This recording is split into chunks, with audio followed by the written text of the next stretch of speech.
Hey, what's up? Another day, another reaction video ulit tayo mga kapatid, at ang pag-uusapan natin itong balitang to na nasagap natin mula sa GMA Integrated mga tol. 66, no? 66, 66 na Chinese military aircraft ang namataan daw sa paligid ng Taiwan. Naku po, ayaw talaga nila tantanan ng Taiwan, no?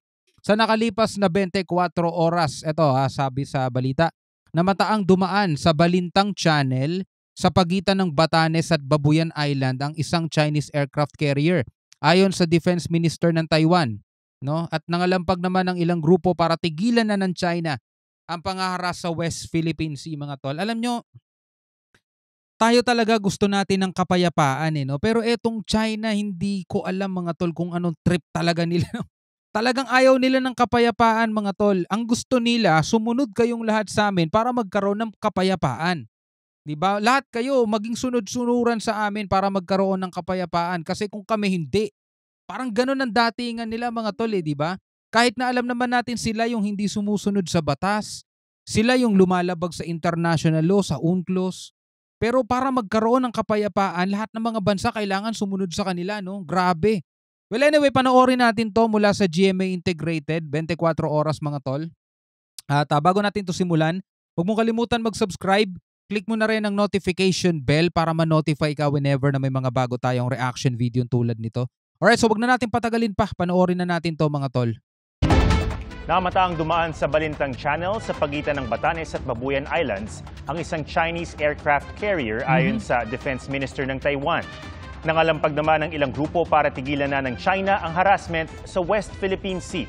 Saksi si Marisol Abduraman. Gamit ang mga kaldero, kawali, serola, timba at iba pa, nag-ingay ang mga relisa sa Liwasang Bonifacio sa Maynila. Bumesto pang iba sa gilid ng kalsada para manawagan sa mga motorista na bumusina para sa West Philippine Sea. Well, alam naman natin mga tol na tengang kawali ang China pagdating sa mga ganito. Hindi papansinin ng China yan mga tol. Pero etong ginagawa nitong mga relistang to, awareness na rin, no, para sa mga tao, para makita rin natin mga tol kung gaano karaming mga Pilipino ang handang ipaglaban ng kanilang lupang sinilangan o bayang kinamulatan mga tol, laban sa pang-aapi at laban sa pananakop ng mga dayuhan mga tol. Hindi natin kailangan pumanig sa kung sino mang mga bansa dyan, Japan, Australia, Amerika, kahit anong bansa dyan mga tol, wala naman tayong dapat panigan dyan Yes, humihingi tayo ng tulong sa kanila at yes, salamat, tinutulungan nila tayo, pero dapat mga tol, pro-Filipino tayong lahat. Hindi pro-US, pro-Japan, pro kung ano-ano man, no? Pro-Filipino tayo lahat mga tol. No? Bansa natin kasi ito Soberanya kasi natin yan. No? Hindi lang tayo makikinabang dyan kundi yung mga susunod na henerasyon. Lalo pat alam natin kung gaano kayaman yan at kung gaano karami yung langis na nakaimbak dyan na dapat pinapakinabangan nating mga Pilipino.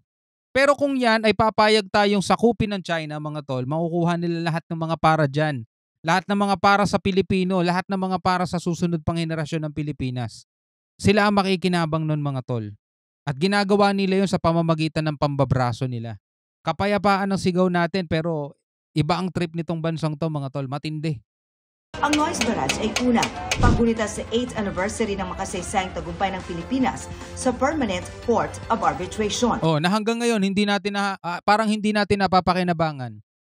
'Di ba? Parang hindi natin napapakinabangan kasi ayaw naman siyang kilalanin ng China meron tayong ganito. Meron tayong ganyan. 'Di ba? Nanalo tayo doon sa arbitral award o arbitral ruling. Tanong, naipapakita ba natin sa China yan para hindi na nila tayo harasin? 'Di ba? Wala naman So parang hindi natin siya nagagamit. Pangalawa, panawagan na tigilan na ng China ang harassment na ginagawa sa WPS. Pangatlo, suporta sa mga sundalong nagbabantay sa WPS at gawin ang July na West Philippine Sea Awareness Month. Ito po yung ginawa namin na isang joint resolution na ipapasa po natin sa mahal nating Pangulo bukas po sa Palasyo ng Malacanang upang ipanawagan sa kanya na gawin pong West Philippine Sea Awareness Month ang month of July. Sa dagat naman ng Isla ng Kinmen na kontrolado ng Taiwan, nag-radio challenge ang Taiwan Coast Guard sa barko ng China Coast Guard kahapon.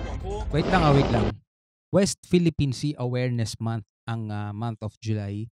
Para sa akin mga tol, Dapat aware tayo, hindi July, hindi June, hindi August.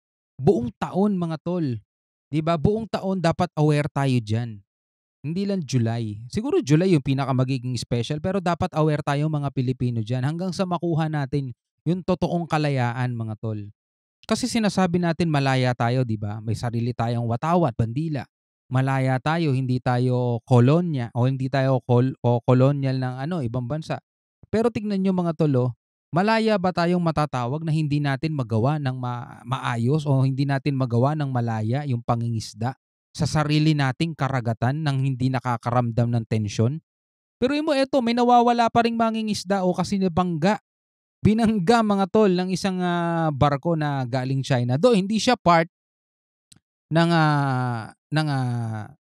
Coast Guard ng China, hindi siya part ng PLA. Pero Chinese yung nakasakay doon at malay mo may sama rin ng loob yun. 'Di ba? May sama ng loob yun. Biruin mo, binangga ba naman niya yung pagkaliit-liit na bangka eh. Tapos tignan mo, nagsasagawa tayo ng resupply mission dito sa nabubulok na BRP Sierra Madre. Nawa-water cannon tayo, nahaharas tayo. Masasabi mo bang malaya yan mga tol? 'Di ba? Kailangan makamit natin yung tunay na kalayaan na meron tayong sariling soberanya na ginagalawan natin nang walang kahit na anong nangyayaring tensyon o gulo, 'di ba? 4 na Coast Guard vessel ang pinadalang Taiwan para bantayan ang 4 na Chinese ship. Ayon sa Taiwan Defense Ministry, 66 na Chinese military aircraft ang na-detect nila sa paligid ng Taiwan sa nakalipas na 24 oras. Kahapon, mahigit 30 naman ang na-detect na aircraft patungo Western Pacific para umano sa joint training kasama ang Shandong aircraft carrier ng China. Ayon sa Defense Ministry ng Japan itong Martes, namataan ang aircraft carrier ng China 500 kilometers mula sa isa ng Miyako sa Okinawa, Japan.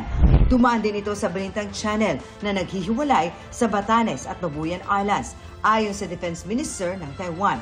Wala pang pahayag ng Defense Ministry ng China, pero umalma ang China sa pagpasok naman ng isang Navy destroyer ng Japan sa territorial waters ng China sa Zhejiang Province itong July 4. Sa ulat ng Japanese media, batay sa kanilang sources, pumasok ng walang paalam sa China ang barko na nagmo-monitor ng Chinese missile exercises sa East China Sea.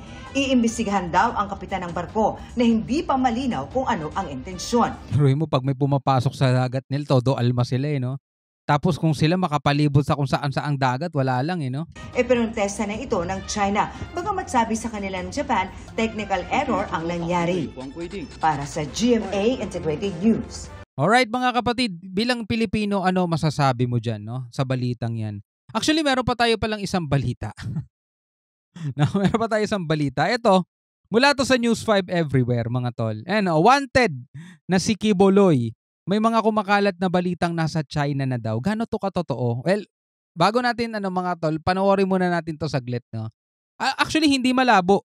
Malamang tatanggapin siya doon mga tol. Sige, Kiboloy sa China. Ay nako. Malamang sa malamang. Panoorin natin to. May mga kumakalat umanong balita na nasa China na raw ang puganteng si Pastor Apollo Kibuloy. Pero ang Philippine National Police, tiwalang nandito pa rin sa bansa ang wanted na pastor. Nasa frontline ng balitang yan, si Ria Fernandez. Hindi biro-biro ang mga kasong nakasampa kay Kibuloy mga tol. Hindi biro yung mga yon. Palaisipan pa rin hanggang ngayon kung nasaan na nga ba ang puganteng si Pastor Apollo Kibuloy. Grabe no? May bansag na sa kanya, no? Ang puganteng si Pastor Apollo Kibuloy. Dati son of God, no? Papanood mo yan, lahat napapahinto, di ba? Lindol, stop. Di ba? Ngayon, pugante na. Sa isang panayam, sinabi ng isa sa mga abogado ng pastor na posible umanong nasa China na si Kibuloy. Yung abogado naman pala may sabi, posible. Kasi alam niyo mga tol, hindi niya kailangan dumaan sa airport o pwede yan mag-backdoor. Mayaman to mga tol. Baka nga may sariling chopper o may sariling private jet to Di ba? O kaya kung hindi man yon, dahil syempre madedetect yun mga tol, backdoor na kailangan imbestigahan nila na posible mga tol. Sinabi ng isa sa mga abogado ng pastor na posible umanong nasa China na si Kibuloy. Pero hindi niya umano ito makumpirma.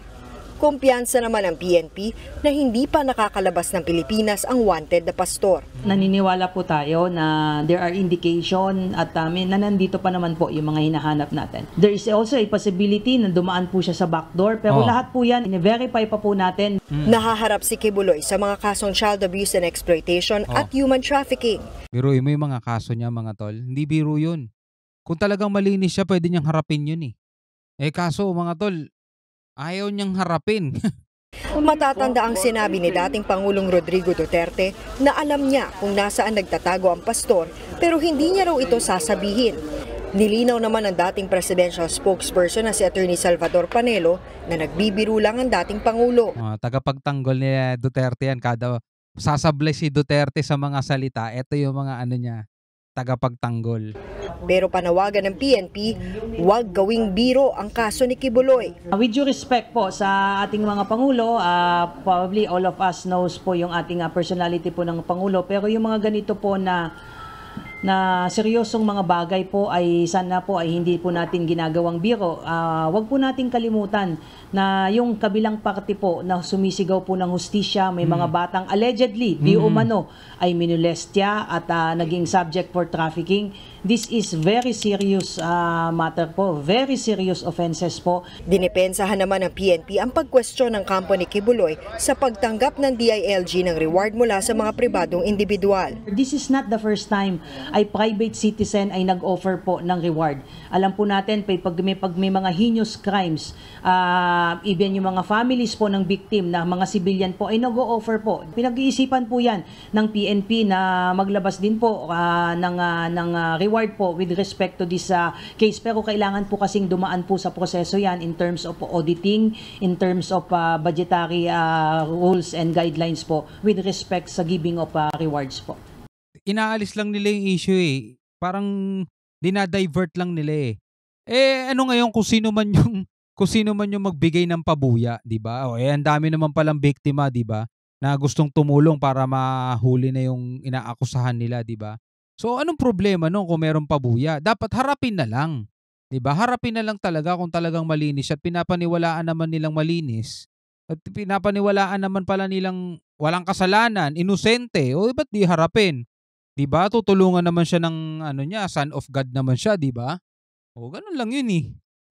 Sinang-ayunan naman ito ni Vice President Sara Duterte na kilalang malapit kay Kibuloy. So right man na siguro sa ato ang gobyerno and sa DILG nga magpagawas og rewards para sa mga wanted na mga tao kanang mga dunay warrant of arrest. Yun naman pala eh. Nauna na ring hinamon ni Pangulong Bongbong Marcos si Kibuloy na magpakita na at harapin ang batas. Nagbabalita 10 million, no? Uy, 10 million yan. Ang dami lumalabas na mga memes ngayon eh, di ba? Lazada, saan po yung address nyo para may padala ko na yung parcel nyo. Di ba? Iba magbibigay pa ng regalo eh. Pastor, meron ako regalo sa'yo. Pakibigay lang po sa akin yung address nyo para may padala ko. Anyway, bilang isang Pilipino mga tol, ano masasabi nyo dito sa mga balitang to na napanood natin? Pwede ka magbigay ng reaction mo, pwede ka magbigay ng iyong commentary. Maraming salamat sa inyong panonood hanggang sa muli. Ako nga pala si Shobaldi. Peace out.